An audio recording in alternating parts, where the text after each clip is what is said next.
many protests will this badge have to do for the children? Welcome to Advocate Television, Crimes Against Children. We're here today for the Royer brothers. And it's a lot of stuff going on right now regarding a lot of children. We need to come together for kids. We can't wait anymore. Kids are dying. Kids are in LA dying. They're all over. They're dying from child abuse. It needs to stop. First thing we need to do is raise awareness.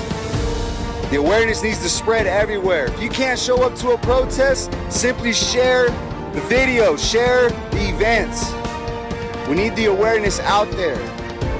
People need to know what's going on so that they can also get help. Welcome to Advocate Television, Crimes Against Children. Dan Royer is also here. We got people representing him, and we're here to expose the corruption in the county, Yolo County, Woodland County. We're sick and tired of it. We're gonna go to CPS after this, and maybe soon we might have to go to the DA's office. Thank you.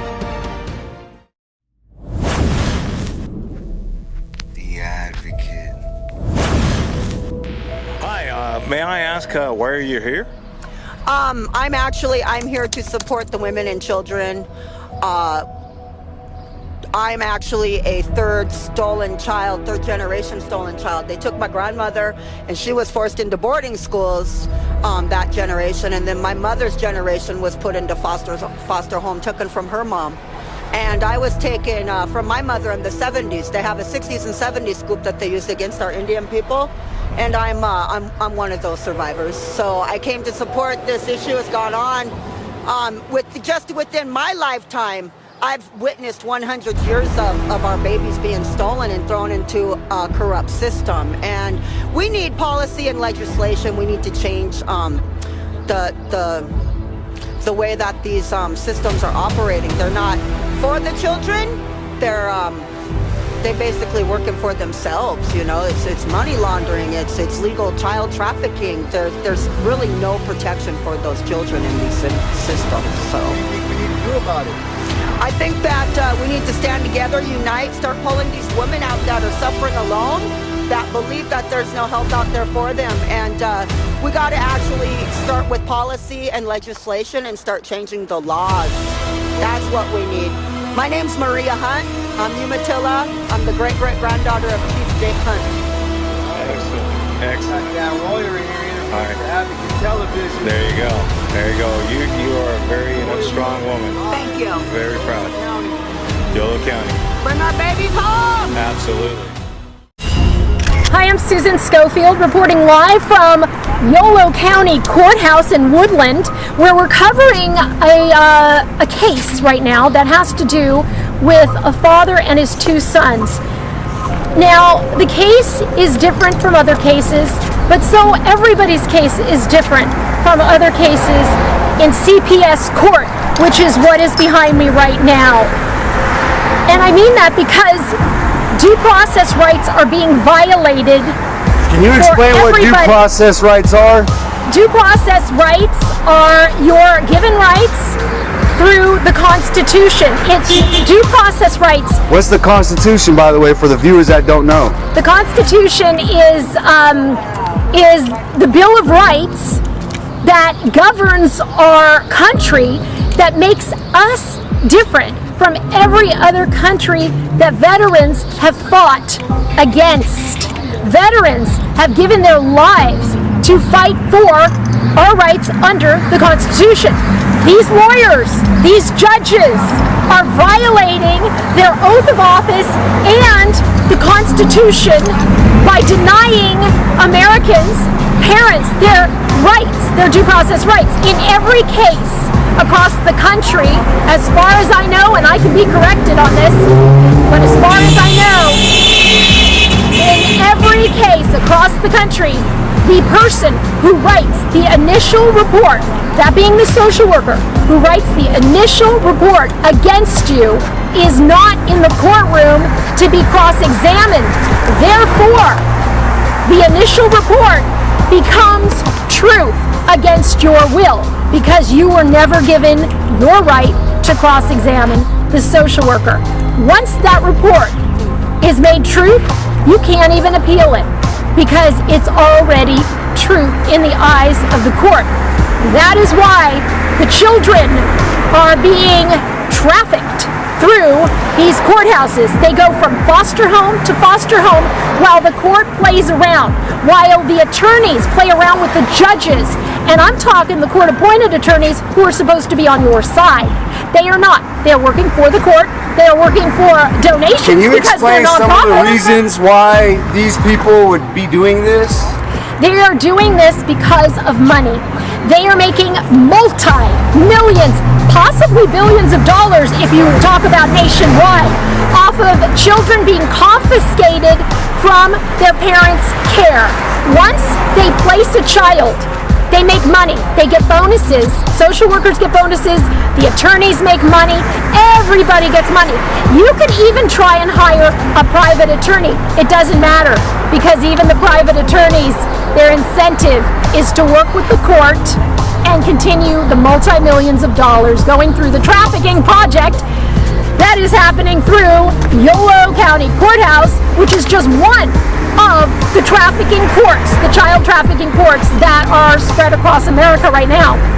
And people don't understand because they assume Child Protective Services is for the best interest of the child.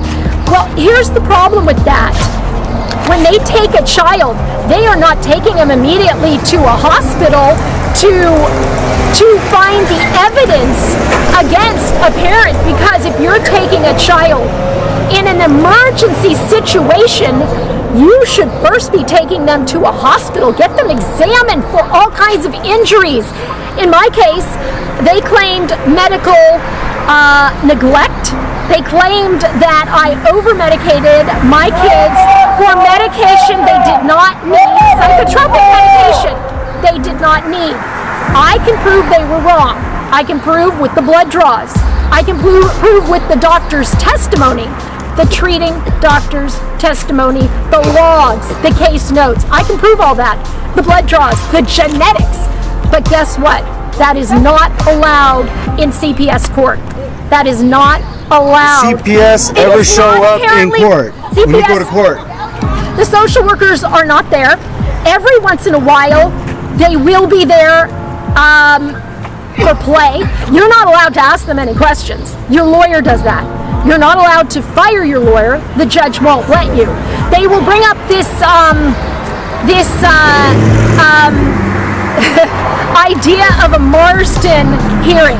Now, that's what they're going to tell you. You want to represent yourself. Well, they're prepared for that. This is all a playbook.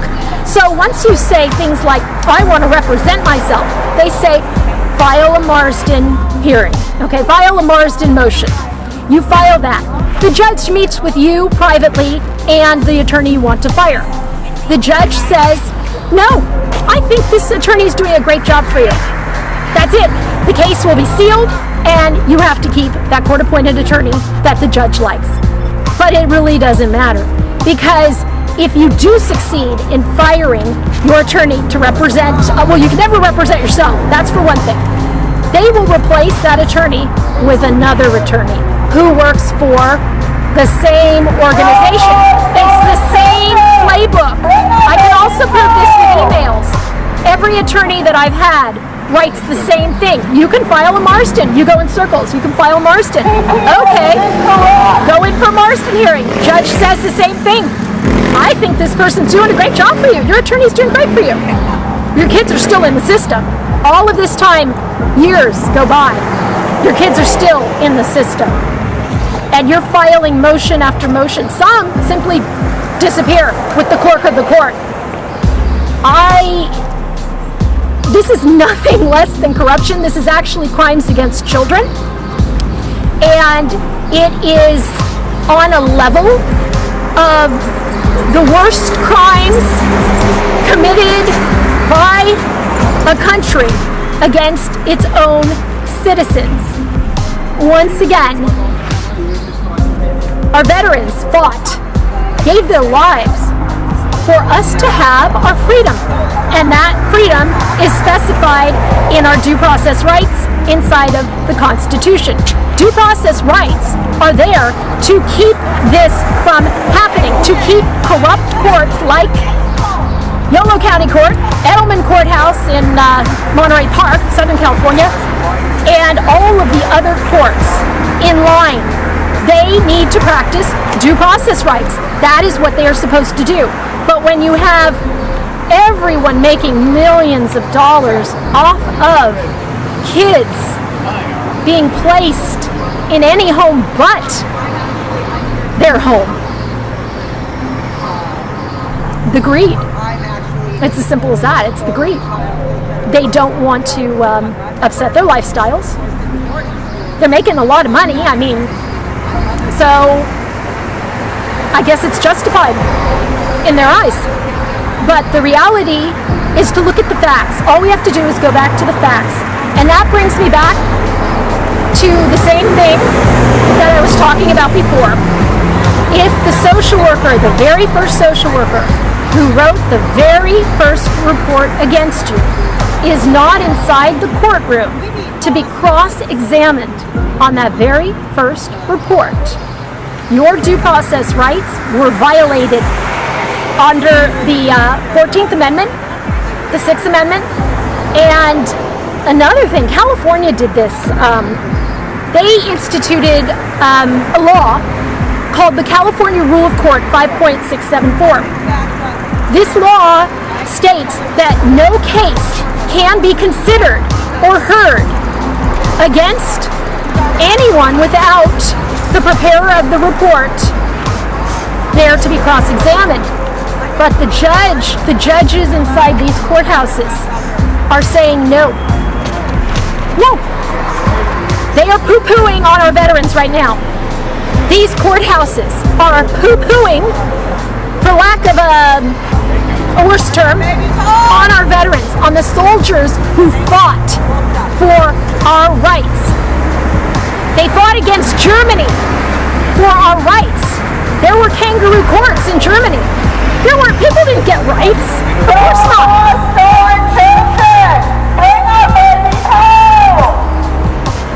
During periods of unrest in Germany, back in the day, and you can look at other countries as well, people weren't given rights. It was like this. It was the same thing, where you go in, you're guilty, you can't defend yourself. Why are you even thinking you can defend yourself? You can't. So what is happening right now in that courthouse any different from any courthouse in other? How is this courthouse any different than a courthouse that you would find in any other country that our veterans fought and gave their lives for, that were doing the same thing? The other courts in other countries doing the same thing. They're called kangaroo courts. The outcome's already decided. The lawyers are working for the court, and I'm talking the lawyers who are representing you. They're working for the court. The judge is their boss. They see that judge how many times a day? Oh God, maybe 10, 15 times a day, because there are 25,000 cases that are presented annually through LA County Courthouse. I'm not sure how many are through this courthouse, but gathering up all of these cases, you're going to get thousands and thousands of kids who've been displaced from their home for absolutely no reason at all. They will tell you the reason. It's confidential. That's all you're going to hear from any judge and any lawyer, anyone who works for Yolo County Courthouse, as well as Edelman Courthouse in Monterey Park. All you're going to hear is the case is confidential. Ask a little bit beyond that. Why? Why is it confidential? We can't talk about it. Now ask for evidence against the parent. Oh, we can't talk about that because there is none. And I want to say this because it's very important that people hear this, if nothing else. If the parents were really and truly guilty of the crimes the first social worker put in that petition that was claimed, substantiated as truth, then why are the kids locked up and the parents are out here? Well, who you could ask is Catherine Barger, LA County Supervisor of the 5th District, Catherine Barger. She is involved in foster fraud. She knows it's happening, and she is making money from it. Catherine Barger. The Advocate. My name is Corey Cabana, and I'm here to talk about due process rights that are not being followed by the courts. A citizen cannot operate or exist in a government, in a society, when due process rights are not offered and abided by the very government that we are in an agreement with. That's what due process means, is that we agree that we're going to behave a certain way in certain conditions. California is blatantly violating parents' due process rights at a phenomenal rate on a daily basis, and they do it with the intent to take their children. They violate the due process rights. The parents never get the opportunity to present a defense. The allegations are literally written in stone, and they move on to the next hearing. Why? Well, why? They're doing it for money, okay? The lawyers that are involved, the court-appointed lawyers, they get paid. They work for a non-profit organization that gets donations from the public, that gets money from the state and money from the federal government to provide the services that they are providing. Problem with that is they aren't providing the services. They are pretending to provide the services. They fall short of actual substantive legal representation. They don't do anything that will win for their clients. They don't win. The children's lawyers don't do anything to win, and the parents' lawyers don't do anything to win. What they do is they proceed to the next hearing, and the next, and the next, and the next, because they get paid each time they go to the hearing, because they have a case. They get paid by the month for every case they have. And they are being fraudulent in their behavior with the federal government. But we know this, and everybody else knows this. What do you suppose we need to do as a community? Well, unfortunately, what we need to do as a community is stand up together and rise. We need to block this street. We need to fill this little vacant lot here across the street from the courthouse. We need to fill the park. We need to fill this entire area with people and say, this is enough. We will not take this anymore. But we haven't reached that point because we're very good at being distracted. We're very good at being distracted by anything and everything you can possibly imagine. If it isn't from personal life, then it's, national tragedy to international tragedy to, Gas prices, inflation. It's like, where are we going to turn? How are we going to live when we're fighting tooth and nail to hang on to the edge of the cliff? And then we have the government doing this to us. So my point is that due process is vital. Due process is something that we cannot live without. And more people need to be aware that their due process rights have been eliminated, okay, without their notification, without their consent. Their due process rights have been. Constitutional rights? But that's the thing. The courts don't obey the Constitution. Use the Constitution. They don't. They ignore the Constitution, and they tell you they are going to ignore the Constitution. They say so in court. We don't operate under the Constitution in this court, which is how they do things. But constitutionally, we are afforded rights. We have the right against unreasonable searches and seizures that they violate the very first time they come to your door under the guise of a protective custody warrant, a warrant that does not meet the criteria of a warrant of clear and convincing evidence. It is not a warrant. It is a court order, which is only a preponderance of evidence that is required. But they come to your door, they take your child without a search and seizure warrant, and you're left hanging. And then they commit perjury on the report. And then once they go into court, the perjured testimony is accepted by the judge, which is a denial of due process rights. I could go on. I have gone on. But due process is vital. The advocate. Hey, what's your name? I'm Susan Schofield. Yeah, can I ask why you're doing here? Absolutely. I am here because I am supporting the cause, the due process rights that are being violated by this courthouse and all other courthouses across the country. You are not allowed to cross-examine the social worker or preparer of the report who wrote the initial report against you. And if you are not allowed to cross-examine that initial report, that report, and you don't even know this, is taken as truth in the court. That becomes the truth. Therefore, there is no appeal. You can appeal, but you won't win, because remember, that was the truth. Now, you're already guilty. So now what you have to do is take parenting classes. Yeah. We gotta rebel. Yes, and here, I want to, sorry. We'll edit that out. Don't worry. Okay, I want to talk about the child trafficking. Okay. Okay, so what's happening, it doesn't matter whether a parent is guilty or innocent. And the reason it doesn't matter is because you can never find that out because there's no due process. You are not given a jury trial. That's another thing. They make you think that you are getting, you're going to trial. There is no trial. Take a look at the court papers, the documents. You're not going to see the word trial anywhere on those papers because there is no trial. It's hearings, and in those hearings, you're not allowed to speak. Take a look at those documents.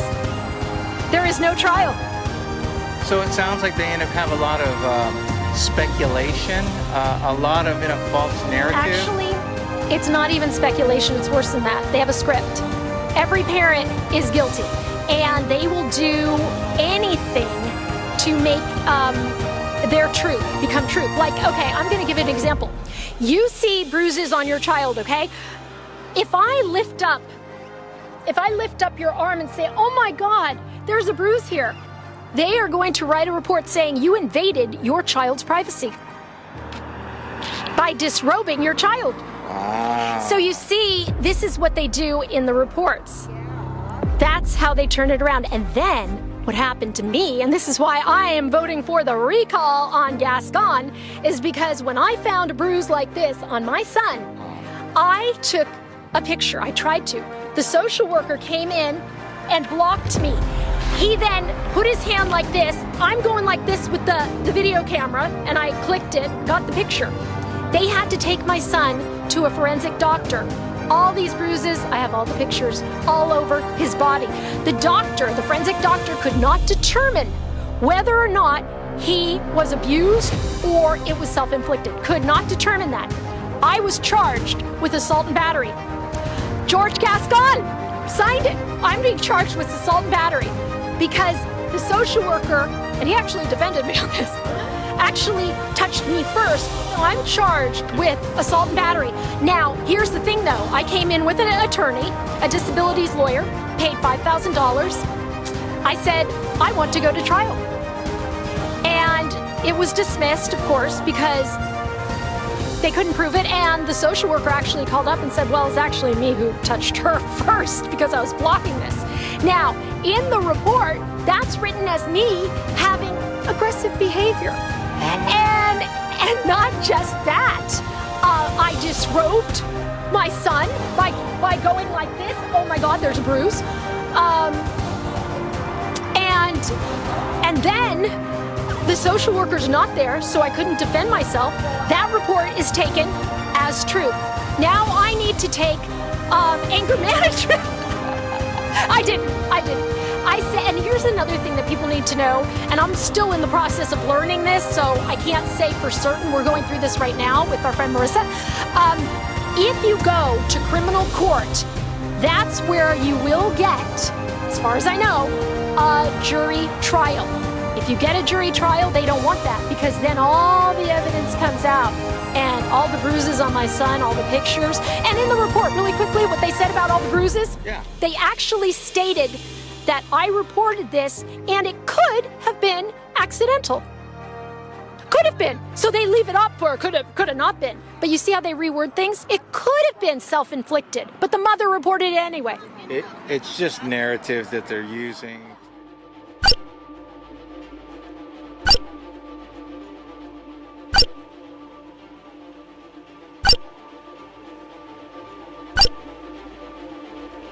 All right, what's your name? Why are you here? My name is Dan Royer. I'm here because of my boys, Marcus and Nicholas Royer.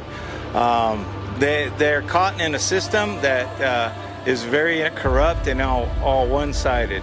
I got another court date here on June 29th where they're going to determine what they're going to do with my kids. And in all honesty, I worry about my boys. They're good kids, and their voices aren't being heard in this county.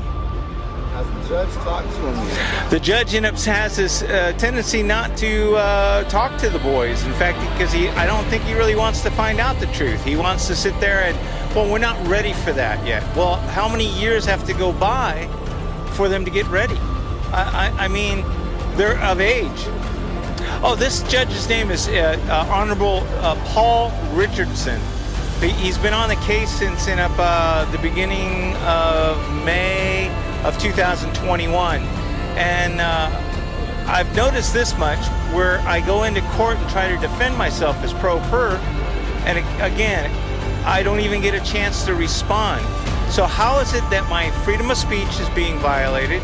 My beliefs are being in a question. I thought we end up have a constitution. And unfortunately, I think our family court system doesn't want to honor the Constitution that we end up having, or the children. The Minors Council made a comment that somebody told these children that they have rights. That's what he was upset with, that these kids have rights, and who told them that? Now it's terrible, because now they're in a 13 and 16, and they know that they have rights. I mean, it's sad. It's sad. And what we need to do as a community, we need to come together. You know, we've got some people out here, loving people that took the time out of their busy schedule to come on down here. We need to get more people together. We need to sit there and show what this court is doing, and many other courts, that it's wrong. And what they're doing to these children is nothing less than child abuse, child trafficking. It needs to stop. We are the people that are in charge, not the court system. And this court is taking advantage of their position and doing things unlawfully. Due process is being violated. You can't even defend yourself. So we're going to go down to the CPS and basically also come across there and explain out front that those people aren't doing their jobs. They're not in the best interest of the children. In fact, they're doing everything that they can for the system, and that system is corrupt. So it needs to stop. Thank you very much for your time. There you go. Woodland, California.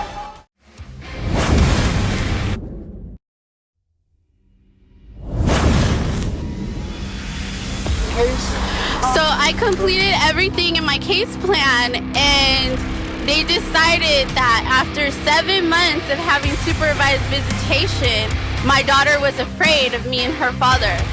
So when I went to court, I told the judge that CPS is retaliating against me because I'm taking them to federal, because they don't have enough proof to keep my children from me. So what they did was they said, well, we need her to commit to the therapist and do these sessions. And I told them, well, I've been doing everything you've asked me to do. I've been completely compliant, and I completed all your case plan. What makes you think I'll do anything different? I want my children. So a whole month went by. They didn't allow me to see my daughter Majesty. They didn't allow her brothers to see her. They didn't allow her dad to see her. So when we came back to court, they were like, okay, well, we need her to comply. I said I was going to do that. I'm going to do that. And I told the judge again, because for some reason the judge allows me to speak. I told the judge, what they are doing is unacceptable, Your Honor. They kept my whole family apart for a whole month. The judge said, she said, this is unacceptable. You know, she said it's unacceptable. I forgot, it starts with a B. But, so I've been complying with them still, doing whatever they ask. They no longer want my children's father to live in the home with me after the last CPS worker said we were an intact family, and it was okay. He no longer works for Yolo County no more, as well as the supervisor who supervised my visitation, because he was so upset that they were going backwards on my case. Now have a new worker who's never even had a conversation with me, but he says that I'm very angry, and he says I don't know how to hold a conversation, and he feels that my mental state of mind is not okay when I already had 2 psych evaluations. And the doctor says, you are okay, you are allowed to be sad and upset with what is going on considering what CPS is putting you through. But they got even more desperate to try to prove that I'm an unfit parent by using my dad and his report, okay? And who I've kept my children away from, and he's bitter and he's mad, and they're using his statements against me now in court. And his statements are, Vanessa does not allow me to see the grandchildren because of their fathers. Vanessa is an alcoholic. I'm an alcoholic, but I've had the same job for 7 years. I'm an alcoholic, but I've been a divorced parent, a single mother, and has held a roof over my children's head, and has not gotten in trouble with the law. I've been a successful parent. I thought I was coming into CPS to be a successful family, but they turned because they're retaliating because I'm going to take them to federal. And they already know that the judge is on my side because what you guys are doing is unacceptable. You guys are harming children and abusing them. Now they want my children to go with, my 3 boys to go with their dad, who was in jail when they removed my children because he has several arrest warrants in several different counties for possession of meth and stolen car.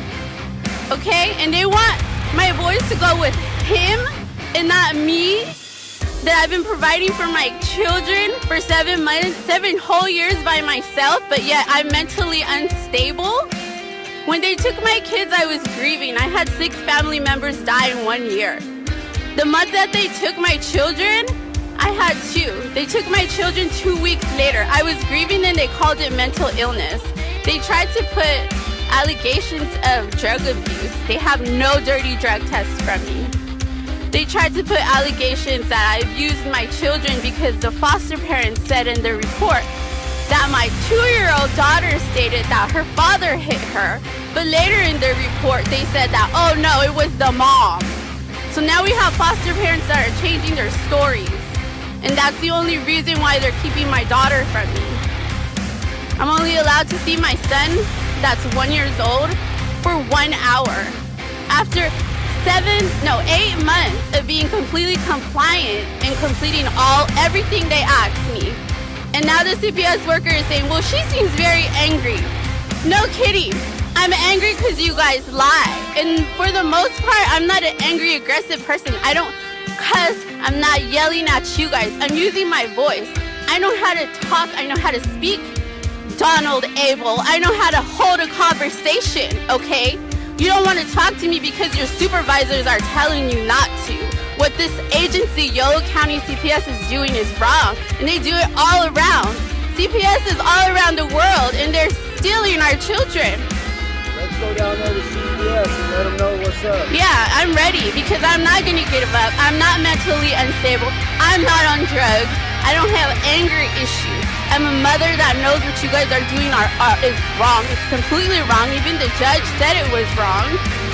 And you guys want me to stay here with my hands like this and stay compliant with you while foster parents are lying The lady who has my boys, their auntie, she didn't even work for her house. She won in a casino. And then she took another foster child and used that money.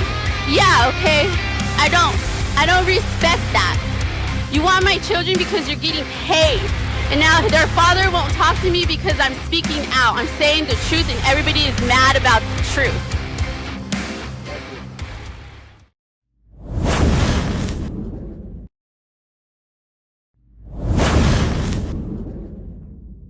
It's June 7, 2022. We're in front of Yolo County Courthouse. May I ask what's your name? My name is Tiffany. Tiffany? Can I ask why you're here? I'm here because I have a child who is under 11 years old, or under 12, right? Okay. And she's 11. And they like to adopt children out under 12. And They as in whose? yes, CPS? this court house right here has a court system that's just for CPS. That's a private courtroom, and nobody else can go in, outside. It's private. It's not public access, so they are allowed to operate and run game on you, and basically just do whatever they want. Do they end up have like a court recorder that takes notes of everything? They do, and it's pretty much what they say in there, but the judge, they go off record a lot in the middle of it, and they go, okay, hold on, we're off record. There's a lot of things said in the court that are not in my transcripts. They mislead you, and it looks as if like the court reporter didn't pick it up, or there's a typo. No, I think they're intentionally leaving stuff out. Do they have somebody that's representing you? They appoint you an attorney from their circle, from their ring, that's for them, and it's not for you.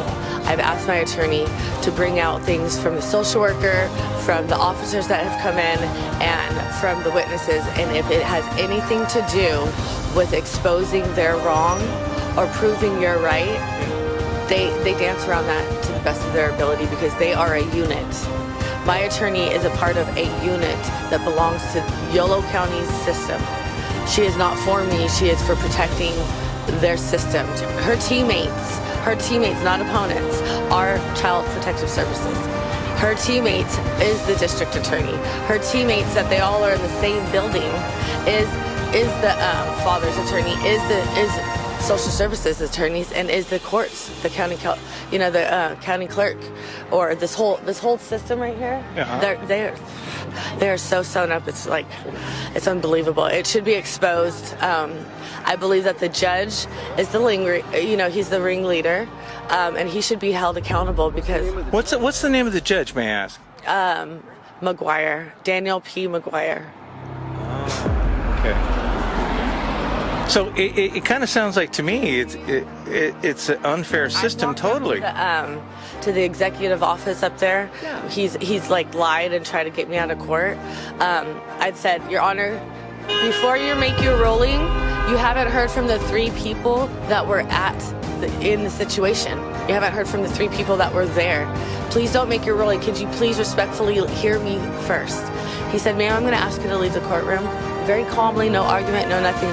But he says things enough to where it looks like what he wants it to look like on paper. So my minute orders say, mother was asked to leave the courtroom due to disruption. That wasn't true.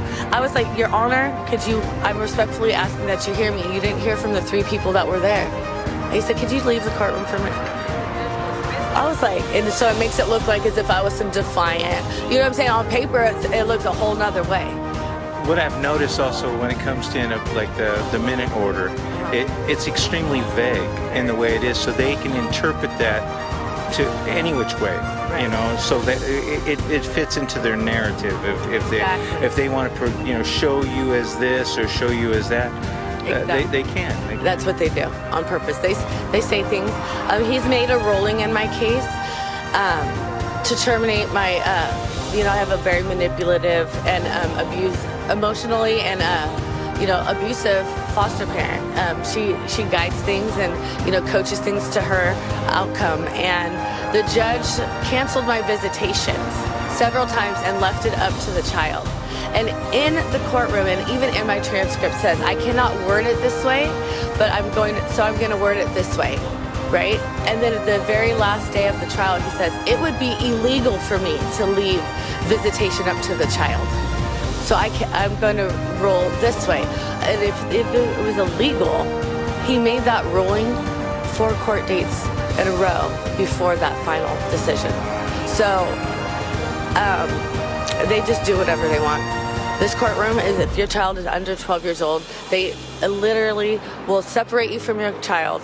And so you cannot, advocate for your kids' rights. My 17-year-old was on the phone with the ombudsman, his attorneys, his social workers. He threatened to even call the police if they did not listen to him. And he had to go AWOL because he was mistreated. And nobody was listening. They put him out in the middle of nowhere, and there they wanted to leave him. They refused to give him rides to visitation. He had no internet, no cell phone connection, so he left because they were abusing him. They isolated him. Basically. They isolated him. He had to jump out a 2-story window and run. No. Yes, he did. He's all right? He's all right. Okay. And my daughter was abused right here in Woodland. Right here in Woodland. And they ignored it, and they actually kept her there. They did. This child abuse needs to stop. And this courthouse is doing too much of this, where they're not giving them the rights of the parents. A kid has a fundamental right to be with a parent, Right. and they're denying that. Yes, they are. They're denying it. And the sick part is we could lose our kids for just simply saying shut up or I mean this one woman did, seriously. It could be something so little, and then they could take our kids and they can give somebody an exemption for having a CPS case within 5 years. The woman that they want to adopt my child, I have done the homework and I have exposed it and brought it to CDSS. I'm going to go everywhere I can. In 2018, she had an open CPS case for overdosing her child on somebody else's prescription of morphine. And she is adopting my kid. But they took my child from me and they gave her to that. You know what I have noticed within Yolo County? A great deal of abuse that's founded, they'll give the kids to the abuser. They won't give to the ones that wants to protect them and love them. It's sad. That is true, because they're giving it to my daughter's father, who they refused. He refused to follow their case plan. He only did visitation. They're still gung-ho father. I reported things about him, and I really was kind of hoping for my daughter's sake that this court system would have came in and maybe made him go to rehab and, prevented us from the chance of maybe reading about him in a newspaper, overdosed one day, and they decided to tell me I was a liar. I was just trying to sabotage his reputation. And they always run a background check on me, and they produced a new background check at every court date in their court reports and did 0 on him. He had several drug charges in the last year.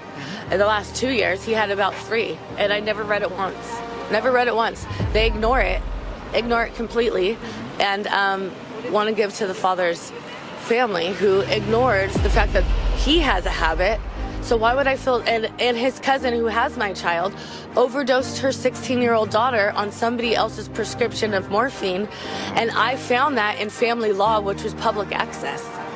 So you're right, they do give to the abusing families, and I pray to God that my daughter that she's able to find God, and that I'm able to have God show up in my appeals, and that somebody somewhere sees the truth and gives me my daughter back. I agree with you. I'm hoping that end up happens too. It's shameful. This end up needs to stop. This needs to stop. And the social workers, because of time frame, is why they would not move my child. They agree and were very concerned with the caregiver themselves. And instead of giving her to my sister or to our family or moving her, period, they said because of time frame, they cannot. It's a shame, but because of their clock, they cannot move my child. I'm a little puzzled. Maybe other people would. If you have kids, it doesn't make sense. No, I mean, what is the time frame? I mean, what? They said 18 months, but I looked on their website, and they can actually extend it to 24 months and beyond. Well, if it's so-called with the best interests of the children that they proclaim, you know, what does it matter whether it's 18 months or 24 months if it's in the best interest? Exactly. I mean, I don't understand. Humans don't operate the same. Not every child, you can't read a book and know how to parent each kid. I have 3 children and every one of them are completely different. Do you know what I'm saying? So you can't go on the same clock or same time frame. People get things differently, and then you hurry up and speed things up and you give them to the wrong person. And the parent could have got it right, and you could have saved, you know, a majority. You know, the majority of the family, or done your job correctly. You know what I'm saying? And these are human lives. We're not files. Like, so by coming on out today, what do you want to see? What do you want to see the community, you know, do? I want to see America, not just the community. I am appalled that there's a courtroom and a court system like this. Yeah. There's foster care abuse that they just ignore. Yeah. Like, my daughter was honestly abused in her foster placement with police reports, detailed police reports of what was going on, and the social worker decided to keep my kid there. I've read my transcripts, I've read the service logs, and the social worker says, could you please just do a room switch? Could you, could you please keep the child? Are you serious? But you would never, ever do that to a parent, right? You're immediately ripping this kid out for way, way, way less and adopting them out for your funding and your money. And they're only doing it to my youngest because she's adoptable without her permission. My 2 older children, they didn't terminate my services or my parental rights because they could say so. And in just less than 5 months, if they would have slowed it down, but they chose to speed it up on purpose, she would have had a say so. This sounds like child trafficking. It's straight up, I can't believe it. I'm in shock. And America should not allow anything to go on like this, because this is a service that's needed, because some people just don't have family.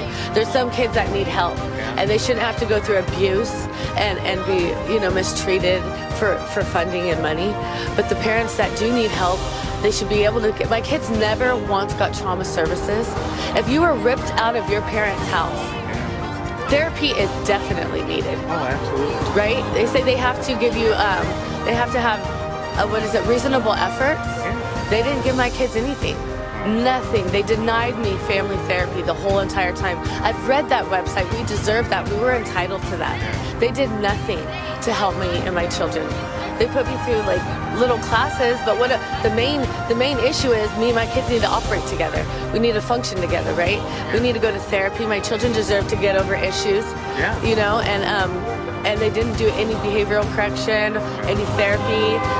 No family services were given to us, whether they want to say so or not. Well, thanks for coming on out, and thanks for telling your story. It's going to get out. It's going to get exposed, and hopefully we can have this in a court system and CPS and everything else that's doing this child trafficking, that it can end. What was your name, by the way? My name is Tiffany, and you know, at first I was like hesitant to think about that child trafficking thing, because I think of, you know, the pimping out kids or something. Yeah. No, it really is child trafficking. It is. Because my daughter isn't 12 yet. She's shy a couple months. Yeah. And she has a say-so. And if she wasn't adopted in 3 years and through all these appeals, I could still get her back. Yeah. Do you know what I'm saying?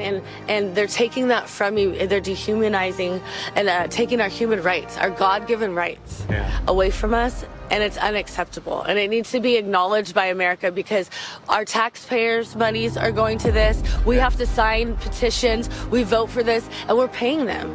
Yeah. Do you know what I'm saying? And they are robbing our community, they're stealing our kids. Yes, they're stealing our kids. Yeah. And our kids deserve so much better. I agree. Thank you so much.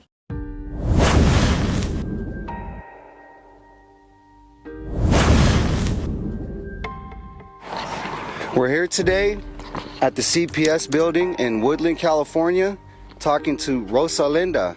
Hi, what are you doing here today? Can you tell me a little bit about your story? I'm here with the protest rally in Yolo County. We started at the courthouse. My case started in 2019 based off of false allegations. My teenager said that I had hit her because she got her phone taken away and she got grounded. And And then the next day, CPS took all of the kids from school. I never got a warrant. So they kidnapped my children from school. A social worker came to talk to me. Then he falsified reports. He said the kids aren't going to my grandparents or to me. He was very rude to us. He even threatened that I might be arrested for stealing the phone. And we didn't know anything. We didn't know our rights. He just let us know that we had court. I had a visit with the kids that went great. And then in court, they said the visit didn't go well. I didn't think to record it at the time. So now I wish I would have took pictures of us because my kids were hugging me and my daughter wanted me to go to her game. Then we went to court and they said my daughter didn't want to see me, so it didn't make any sense. They said we needed therapeutic visits and that didn't start for months. And I had no help. The court appointed they gave me right away was not helping me. She just said I was guilty right away, and I told her I have evidence, I have photos. She told me just not to fight it at first, just to go along with it, just to submit, not to contest it. Later I read the papers and I was like, wait, it says I can contest. And I tried to talk to her about it. She's like, no, it's too late. There's nothing we can do. There's nothing we can do. So the lawyer basically screwed up the case when you had an Right opportunity to fight the case. Yes. How did you feel about that? When I found out, I felt like they was so corrupt and crooked. Like, right away, I should have fought it, went to trial, contested, cross-examined the social worker. Like, I found all this out later. She did not advise me of any of my rights. She was also rude to me. Anytime I would try to ask a question or say, can we do this, can we do this? Or my parents would ask her, she would put her hands up in our face. And she wouldn't answer any questions. I even sent her an email, and she's like, I have an email back from her saying, no, we can't do this. You can't put a declaration in. So she left your case in shambles. Yeah. And so where's your case at now? It's horrible. That started in 2019. One of the court dates, I wanted to fight it too, and I was threatened saying the DA is going to come after me if I fight it. What's the name of this DA? I don't remember. I think it's the one that's in there right now. Yeah, Yola County. They said that the kids were going to come home May 4th, 2020, if I just do the services that they gave me. So I was like, okay, I did parenting, therapy, all the stuff they gave me. I completed on time, before the time, and I took more classes on my own. I took extra parenting classes, group therapy. I wanted to submit everything. My attorney wasn't doing it, so I had to submit stuff on my own. And then the CPS said, nope, it's not good enough. I finally started seeing my son, but then they made us go on Zoom. And then they sent my son 2 hours away. I found that out because the social worker told me she has great news for me. And then she said, we're sending your son 2 hours away from here. They would constantly do that. When I would receive a report that had a bunch of lies, falsifying all those reports, and I would go through them, it had a little sticky note. It said, have a nice day with the happy face from the social worker. Wow. And I still have it. I have photos of it. Oh my God. I'm so sorry you're going through this. Yeah, and then they kept us on Zoom, me and my son, and they said the foster parents were worried about COVID. When everybody went to regular visits, they kept us on Zoom. Then they started cutting our time. Then they claimed that we didn't have a bond, and they went for termination of rights. So they seized my services, even though I completed everything. Then they terminated my rights for my son. And then my oldest aged out, and then my other teenager, she's still in foster, and I was getting visits with her recently, and then for some reason, she was laughing and we're joking together. She was telling me all the stories, showing me pictures of, places she went to, and all of a sudden I get an email saying she doesn't want to see me anymore. So it doesn't make any sense. I don't know what they told her or why. And then I recently had a baby in November, and they took the baby from the hospital, all based on the first allegations. Of the other kids? Yeah. So they came, they took the baby from the hospital. I had the baby in Las Vegas, Nevada. They came with the California warrant that wasn't stamped. It was docu-signed. So California warrant, and then they took the baby across state lines with my newborn and brought him to Yolo County. And then we came back because I was just there on a family vacation. So we came back and they gave full custody to the dad. They didn't give me any custody. And then I'm supposed to get supervised visits, but they set it up in Sacramento and it's supposed to be $50 an hour, and I can't afford it. So, and my car won't make it to Sacramento right now. So we're trying to figure out how to fill out the paperwork and get the orders changed so the visits can be here, so I can have visits with my baby. Maybe a change of venue because you live somewhere else, possibly. Well, I live here now and the court's here, but they're trying to make the visits in Sacramento. But yeah, there's so much to it. There's so much little stories, and my son in the foster care he is in had bruises all over him, scratches, sunburn, black eye that was like cut. And they're just like, oh, he was playing. We've never seen him like that, ever. And my parents witnessed, they seen scratches all down his back. They made a report about it, and then CPS retaliated and stopped their visits because they went to the police. And I also wanted my son checked on by the police. I wanted him be checked on by a doctor, and he wasn't. For when he had his black eye, I wanted to find out what happened to him because that was around the time we were doing Zoom, and then they cut our time.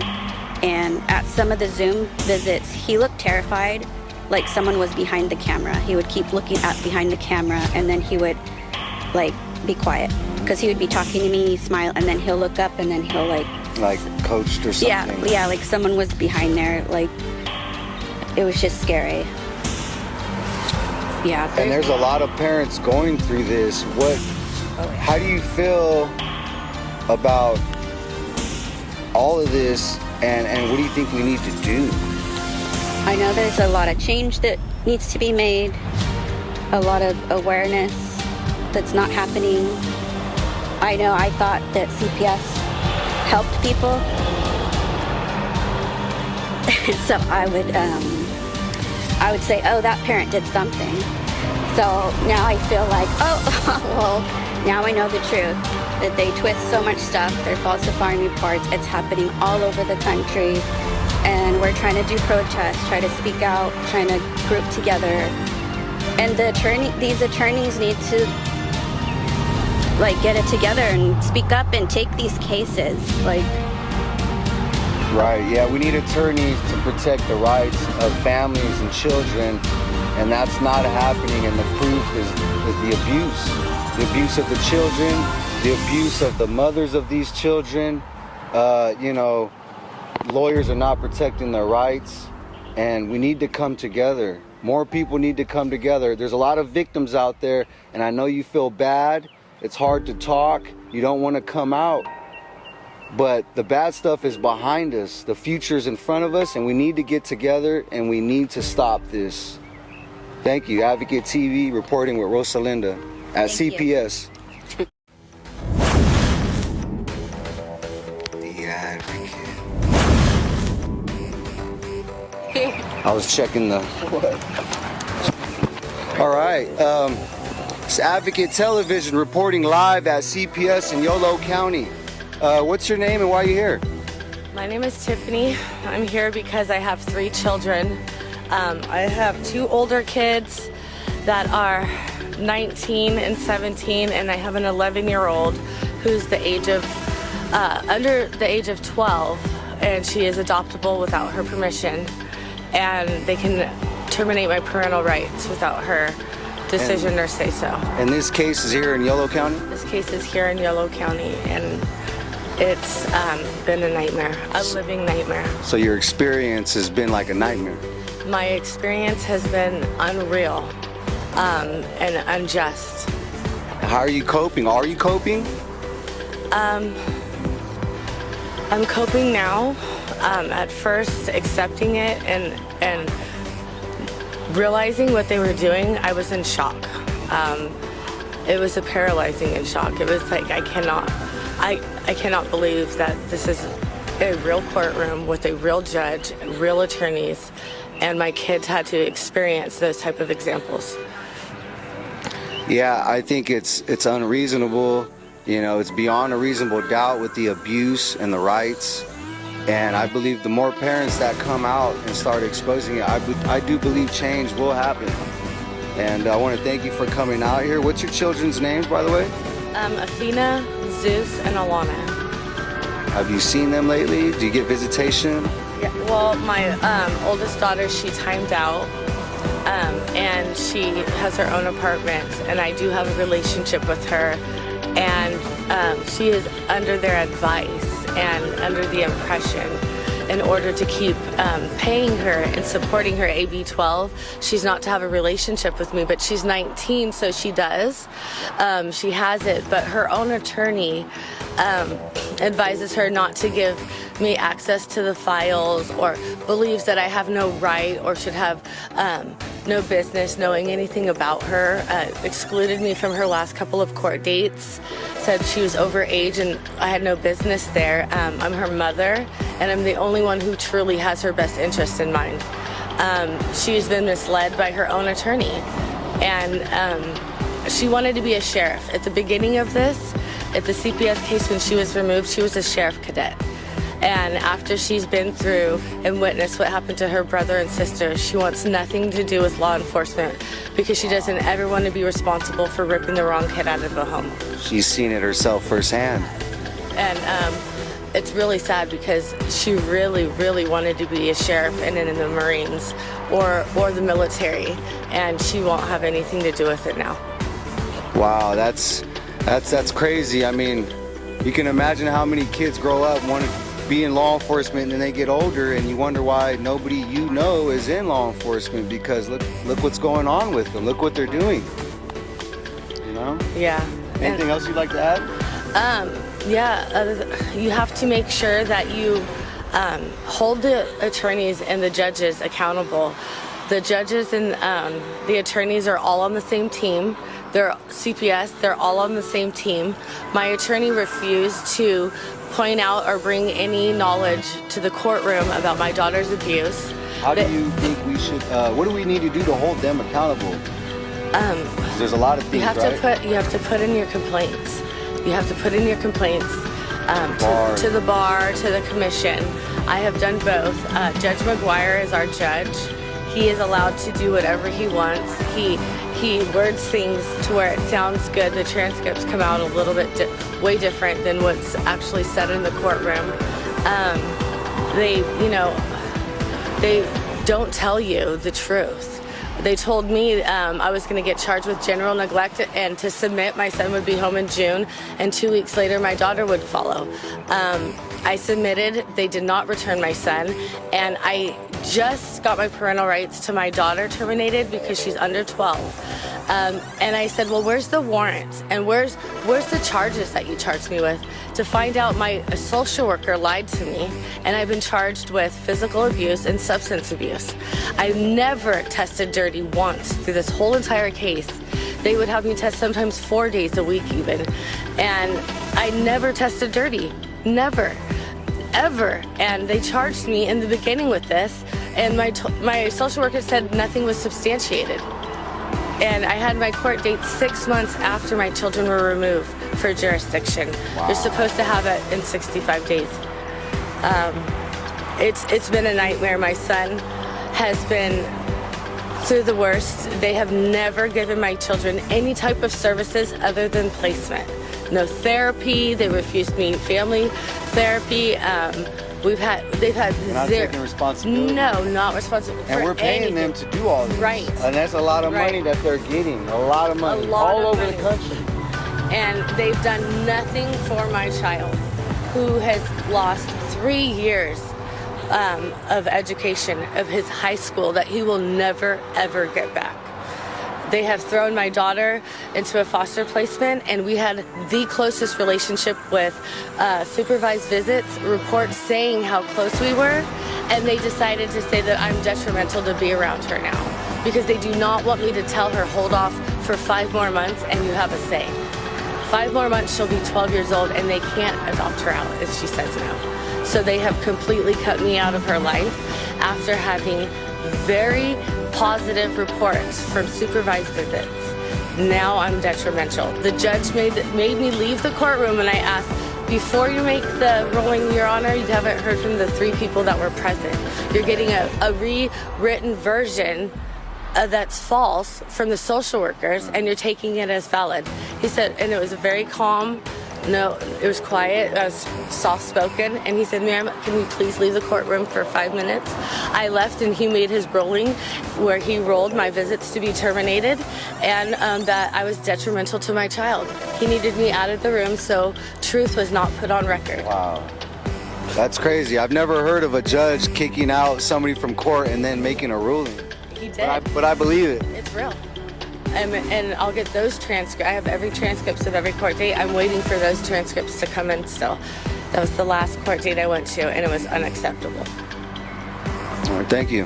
And I also, just letting you know, I've also am charging the adoption, Jennifer Heist, here at CPS in Yolo County for perjury. I was able to obtain this. I had to fire my own attorney at the last hearing because she literally refused to advocate for me and to represent me and defend me adequately. She was for CPS and against me, and I was able to fire her at the last court date, so that gave me access to my discovery packets that I was denied and that was withheld from me throughout my whole case. I was able to obtain what the judge himself lied about on record, the transcripts of his interview with my daughter, who asked 2 questions. He said her preference was to stay where she's at, and he had a private discussion with her. Had I not fired her, I wouldn't get the transcripts. And my daughter asked, how long is this going to take? And is there anything I can do to make this go faster? He says on record, under oath, as a judge, due to the, and he laughed, and I didn't know what he was laughing about. He kind of chuckled, you know. He said, due to the child's preference that she discloses. What preference? She doesn't disclose anything. He even commits perjury on the stand. So I'm charging, Yolo County's adoption agency, who suppressed my daughter, saying she did not want to stop her visits. The social worker, the only social worker, stopped working 2 days after my case. She's the only one who logged correctly and honestly, and said they had a conversation with my daughter in the car, and she disclosed she did not want to quit her visits. She loves seeing her mother. She loves seeing her aunt. She loves her brother and sister. And the adoption specialist said the child wants to be adopted and does not want to go home or see her mom. And I'm charging her with perjury. And they're looking into it right now because it's a felony. So now it's... So who do you report the perjury to? I reported to CDSS, California Department of Social Services, and I didn't just call one, right? And I sent an email. I sent an email to, I want to say Kim something. I just went on their website and I literally emailed and called every single department and every person, the head of every department, and I just made sure it was completely out there. So you're still waiting on them to finish investigating? Correct. And I said, I am telling you this, and you are a mandated reporter, so even if I'm not in the right department, you're still obligated to get it there. You're a mandated reporter, and you're hearing this from my mouth. Well, thank you for saying that, because now a lot of the viewers are probably going to go do the same thing, because everybody's talking about perjury, but nobody knows what to do. So that's why I asked about who you told. But thank you very much for putting the awareness out there, and we'll definitely be coming back doing more. Okay. And I hope to see you soon. Yes, thank you. The Advocate. Y'all can hold it. That's cool. That's cool. Advocate Television reporting live here at CPS. I'm with Tramel, a father, and with Dan Royer. And we're here to expose the truth regarding child abuse. Take it over, Dan. Child abuse, oh my goodness. What they have done to my children, it's criminal. Oh, it's been a year in a process, and it started out for the health and safety of the children. And then it became an education thing, and they used that to the best interest of the children because of their education, that they had to force them into wearing a mask and get tested and everything else that way. My kids aren't going to do that. So I filed in all kinds of paperwork for the best interest of the children. They ignored it. They ignored every piece of documentation, any kind of stuff that I said. Look, my kids have medical exemptions. They have religious exemptions. Oh, we don't like that. Now it's a high conflict case and we're going to keep you away from your kids. What's the charge? What is it? There's no charge. So when it comes to my kids right now, they've ran away from their mother 4 times, all right? Because they can't tolerate her. They can't, they're getting now, she's getting aggressive now and being abusive. Now, my oldest, he just turned 16. He's a fantastic, very loving kid. He's on the spectrum, but he's just an amazing kid if you listen to him and stuff. And he has a heart that is just so not judgmental, everything. He even said that, when it comes to a mother shouldn't be doing this to him, But yet, there he is, and he's stuck in the middle. When they ran away for the 4th time, I know you did an interview with him or whatever, or at the Jack in the Box. He explained he's sad, and he's a little bit angry because he got hurt, but he's not. She's trying to portray him as being non-docile now, that he's getting aggressive and stuff. He was defending himself, trying to stop the hurt that she was doing. And so he's stuck in this system, and it seems like the system doesn't even want to hear from him. And they're old enough, they shouldn't be able to have, there's a family code 3042 that states that if a kid is 14 years of age or older, that they have to be asked whether they can be part of the proceedings. This judge has ignored all that. He doesn't want to hear it. And now every single time I try to defend myself to some degree, they came up with contempt charges against me. And it was, I believe. And it was disclaimed, it was demurred. And then now they're coming back of doing a domestic violence restraining order because I did it against her, because you're hurting our kid. And so they blocked mine and they came in with hers. And so now it's like, okay, now we're going to set this for trial. But what we're going to do is how there's a certain time frame that's supposed to be done? They were supposed to hear my case here June 7th, believe it or not. Okay? Hers, June 14th. Oh, I'm sorry. We're going to stagger this on out to the end of September after summer. But we're going to keep that temporary restraining order in place to keep you at bay. So that way we have a chance to maybe get you in, a violation of it. This is a game to them. They're messing with people's lives. My kids or whatever love their dad. And now I have to do a transaction of my kids in the Woodland Police Department parking lot. Terrorizing kids and families and mothers and fathers. Oh, we're going to make this this dad, all right, because he's a loving-natured dad and he's very protective of his kids and stuff. Oh, we're going to make him the villain. We're gonna basically portray this person of, oh, he's crazy. He needs to have some psychological aspects. I'm sorry, I've never had any kind of psychological problems. I'm very well-mannered. It's bewildering, all these accusations.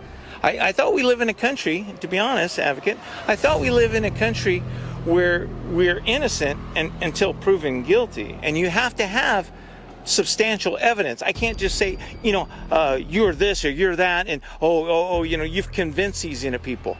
These allegations is how the family court works and entertains. That's how they make their money. Yeah. So we can play, I had an attorney at one time or another. Allegations of abuse is abuse. Huh? False allegations of abuse is abuse. Well put. I had an attorney one time that actually came up to me and told me, life is but a stage. This is all a performance. If you think this is real, then it's a delusional thing. And he actually shared with me, they disbarred him. They did. They basically found reasons because he kept on wanting to fight for the good, And no, we can't have that. You're giving out some of our end-up secrets. Oh, so they disbarred your attorney? Yeah. Oh, yeah. I heard of attorneys getting killed for standing up. Oh yeah, ones that are actually saying, hey, look, this is wrong, and you can't do this. Okay, well, you didn't pay your fees, you didn't do this, you didn't do that within a timely enough fashion. So, adios. Timely fashion? They're playing with all of our time. Absolutely. And the time is the most valuable thing that anybody could have. Yeah. So if you sue for anything, it'd be suing for time. And that's one of those things. Time is so precious. You can't even put a dollar amount on there. See, right now they're sitting there and end up saying, well, my kids haven't been in person in school for over 2 years. Well, guess what? The first year, that's what the schools did. It was all distant learning. Oh, nobody ended up showing on up. So they did it. You know what? They were straight A's. Both my kids were straight A's. Okay? And so then when the court intervened and did this stuff, they don't want to mention that. Then everything went to hell because they took the dad out of the equation and they took like that. And my boys ended up saying, wait a minute, why'd you take dad on out? And then they left them with the mom who basically is verbally abusing, mentally abusing them. And they decided, you know what, I ain't doing nothing. So in all honesty, the court has been jacking my boys on up. And in all honesty, when is it going to end? Until what, they're 18? Right. In my opinion, I show up to protests sometimes and I always see women. The women are the nurturers. The men, they discipline. And it's good to see women. More women are coming out representing kids, but what we need is we also need strong men. We need strong men to lead. We need strong men to speak up for women who are abused. We need strong men to speak up for abused children. And I'm very happy I'm here with Tramel and Dan because this is what we're here for. I'm more hurt about the psychological damage that's being done to my children in this process. And they're dragging it along and they're further abusing them. Yeah. They could stop and begin to usher their biological parents back into the picture. Yeah, you're unified. Under surveillance. Yeah. Do your surveillance. Sure. Whatever you need to do, but why would you blatantly try to damage a bond? But don't you think to some degree that life is but a stage? They already know. They have the script written on out. They've figured out, I'm going to make this one the villain, I'm going to make this one the good guy, I'm going to do this, I'm going to do that and stuff. That it's all painted on out. And then when it doesn't go that way, then they have to alter the script slightly. Then we got to, now we got to go after him even more. It's a script because dollar for dollar, if they are constantly fighting this thing and keeping it in the system, don't they make more money? Right. Wait a minute. Yeah. This isn't about emotions. CPS are heartless. They have no emotions, Tramel. And the quicker you understand that, then you know how to counter. Like in other words, we can't fight them certain ways. We have to attack them, different ways. Well, you can't fight if we just call them out, and tell them they're unmoral, it's not gonna stick. We need to get people out there. We need people to come together. There's a lot of victims out there. Oh, wow. A lot of victims. All over America, there's victims. People need to stick up for children, their children and other people's children. So we need to band together. So my views on if a substantial amount of people were to band together, it will present a threat. Yeah. A threat. A social problem. A social problem. Right. It's a good threat. Starts as perception. Either they hear us because we want to be heard, or we'll just keep going. If we need 100 people or 1,000 people, well, then we know what we got to do, obviously. They're not listening to a lot of victims, and that's why this continues to happen. So essentially, who addresses this issue so that we can go to What did we talk about? Our first one? The source. Who is the source? There's so many sources. I mean, there's obviously a beast at the top, but I mean, you got CPS, you got the police, you got the sheriffs, you got cops, judges, lawyers. They all working together. You know, well, it's government. I mean, if government's gonna abuse you, they're gonna abuse you. The fact of the matter is what you gonna do about it. So we don't have a constitution. We don't end up have rights that was end up stated. You know, yeah, the they're Bill not of Rights. using the Constitution in the court. So if that's the case, you know, our Constitution basically end up states that if our government has basically gone rogue, we the people have to take that back. Yeah. And do rights and laws go hand in hand? Rights and laws should be going in hand. That's the reason why those laws have been written. But I've seen some really screwy up laws in regards to you can't eat a fish off of a camel's back in Ohio. And they actually paid somebody to create that law. What I'm getting at, though, I got off track. You're still on track because you're talking about the nonsense. It's the nonsense that our government is in it doing. And it comes down to this, okay? They need to reunify families, not tear them apart.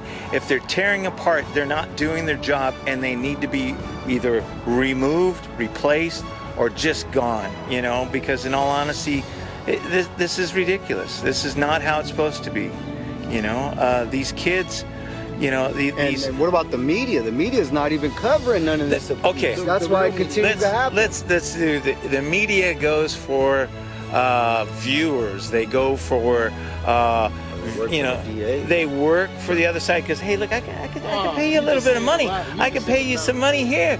You know, I want you to show this, or show that, and do this and stuff. Our media has taken over in the United States. It's taken on over. They have the same script on a lot of things and stuff. So we've seen that, we've witnessed that, especially with this COVID thing. So it's gotten to a point where, hey, well, we got to do this, we got to do that. They have been bought. Our medical system pretty much has been bought. Yep. Okay, we need to take a stand and realize this and get the word on out. If you're not awake yet, you know, then you're woke, right. I guess. Yeah, the media, they're playing devil's advocate, and that's why I'm here, because they're not going to help children. If I call the media right now in any county across the United States and explain to them I have a child with bruises from head to toe, guess what's gonna happen? Nothing. You know why? Because that goes against the best interest of that county. They do not want child abuse to be exposed, because it's not just child abuse. There's reasons, specific reasons why abuse is happening in specific cases. Kids are dying from abuse. This needs to stop. Absolutely. Absolutely. Thank you. I said enough. Banding together is the only thing that's going to pose a threat, and that's just about it. When it comes to our government, our court system, I look at it in kind of a where, like I said, life is a performance. I see the performance that they do. The minors' councils, the evaluators, and everything else, they all make money. The only time that they don't make money is if they don't get called in. They don't have it. We'll actually get this resolved. We'll go ahead and try to unify the kids back with their parents and stuff that way, because that would be, I would consider, the best interest of it. They're not making any money off of that. We got to extend it to the next court date. We're going to extend it to the next court date. We're going to end up do it this way.